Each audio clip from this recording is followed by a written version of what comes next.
ಆತ್ಮೀಯರೇ, the guy in the glass. Dale Wimbrow ಎಂಬವರು ಒಂದು ಸುಂದರವಾದ ಕವಿತೆಯನ್ನು ಬರೆದರಂತೆ. ತಾವು ಜೈಲಲ್ಲಿರುವಾಗ ಈ ಒಂದು ಸುಂದರವಾದ ಕವಿತೆಯನ್ನು ಬರೆದರು. The guy in the glass ಅಂದರೆ ಕನ್ನಡಿಯಲ್ಲಿ ಇರುವಂತಹ ಒಬ್ಬ ವ್ಯಕ್ತಿ. ಅವರು ತಮ್ಮ ಕವಿತೆ ಮುಖಾಂತರ ಏನು ಹೇಳ್ತಾರೆ ಅಂದರೆ, ನೀನು ಜಗತ್ತಲ್ಲಿ ನಾನು ಎಂಬವನ ತೋರಿಸ್ಕೊಳ್ಳೋಕ್ಕೆ ನೀನೇನು ಬೇಕಾದರೂ ಮಾಡ್ಬೋದು. ಈ ಜಗತ್ತಲ್ಲಿ ಒಂದಿನಕ್ಕೆ ನೀನೇ ರಾಜನೂ ಆಗ್ಬೋದು. ಆದರೆ ಕೊನೆಯಲ್ಲಿ ಯಾವುದು ಮುಖ್ಯ ಅಂದರೆ, ಕನ್ನಡಿಯಲ್ಲಿ ನೀನು ನೋಡುವಂತಹ ಆ ವ್ಯಕ್ತಿ ನಿನ್ನ ಬಗ್ಗೆ ಏನು ಹೇಳ್ತಾನೋ ಅದೇ ಮುಖ್ಯ.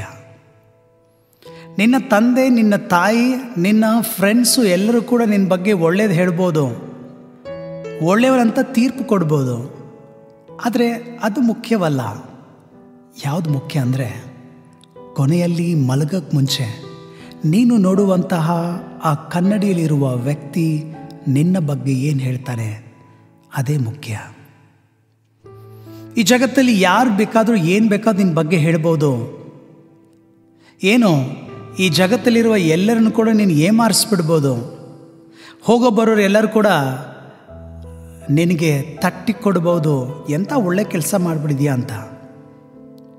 ಆದರೆ ಅವೆಲ್ಲ ಮುಖ್ಯ ಅಲ್ಲ. ಯಾವುದು ಮುಖ್ಯ ಅಂದರೆ, ನೀನು ಕನ್ನಡಿಯಲ್ಲಿ ನೋಡುವ ಆ ವ್ಯಕ್ತಿ ಏನು ಹೇಳ್ತಾನೆ. ಹೌದು ಆತ್ಮೀಯರೇ, ಎಂತಹ ಒಂದು ಅದ್ಭುತವಾದ ವಿಚಾರ ಈ ಒಂದು ಕವಿತೆ ಮುಖಾಂತರ ನಾವು ತಿಳ್ಕೋಬಹುದು. ಡೇಲ್ ವಿಮ್ಬ್ರೋ ನಮ್ಮ ಆಂತರಿಕ ಒಂದು ವಿಚಾರದ ಬಗ್ಗೆ ಅವರು ತಿಳಿಸ್ತಾರೆ.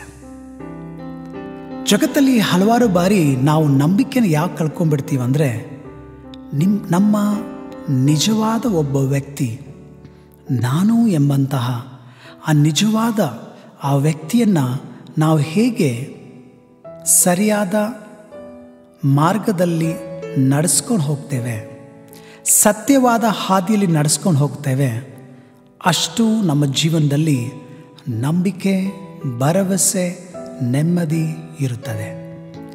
ಯಾವತ್ತು ನಾವು ನಮ್ಮ ಮನಸ್ಸಾಕ್ಷಿಗೆ ವಿರುದ್ಧವಾಗಿ ನಾವು ಜೀವನ ಮಾಡ್ತೀವಿ, ಎಷ್ಟೋ ದುಡ್ಡು ಮಾಡ್ಬೋದು, ಎಲ್ಲ ಫ್ರೆಂಡ್ಸ್ ಇರ್ಬೋದು, ಎಲ್ಲವೂ ಇರ್ಬೋದು, ಆದರೆ ಎಲ್ಲರೂ ಇದ್ದರೂ ಏಕಾಂತತೆಯನ್ನು ಅನುಭವಿಸ್ತೇವೆ.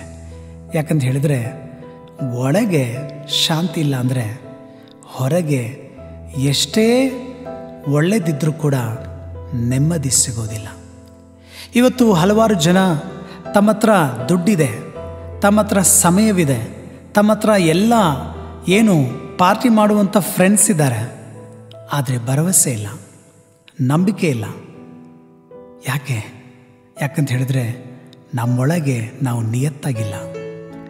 The guy in the mirror, ಕನ್ನಡಿಲಿರುವಂಥ ವ್ಯಕ್ತಿ, ಅವನನ್ನು ಆ ಮನಸ್ಸಾಕ್ಷಿಗೆ ಸರಿಯಾಗಿ ಯಾವಾಗ ನಾವು ಜೀವನ ಮಾಡ್ತೀನಂತ ಒಪ್ಕೊಂಡು ಪ್ರತಿಕ್ಷಣ ಜೀವಿಸ್ತೇವೆ, ಆವತ್ತು ನಾವು ಕಳ್ಕೊಂಡಿರುವ ಎಲ್ಲ ನೆಮ್ಮದಿ, ಎಲ್ಲ ಭರವಸೆ, ಎಲ್ಲ ಸಂತೋಷ ನಮ್ಮ ಪಾಲಾಗುತ್ತದೆ. ಎಸ್ ಫ್ರೆಂಡ್ಸ್, ಬನ್ನಿ ನಮಗೆ ನಾವೇ ನಿಯತ್ತಾಗಿರಲು ಪ್ರಯತ್ನಿಸೋಣ, ಭರವಸೆಯನ್ನು ಹಂಚೋಣ. Let's spread hope.